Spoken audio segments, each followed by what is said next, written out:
কি গো, তুমি এখনো বিছানায়? শরীর ভালো নেই?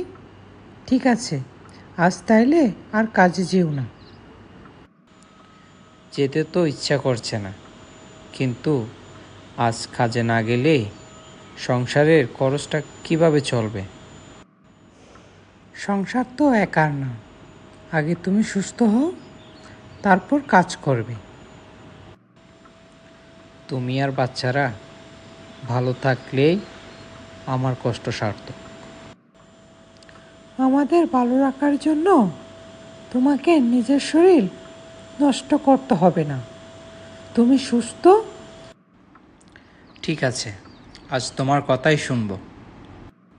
এই তো আমার ভালো স্বামী। তুমি রেস্ট করো, আমি তোমার জন্য গরম গরম নাস্তা রেডি করে নিয়ে আসি।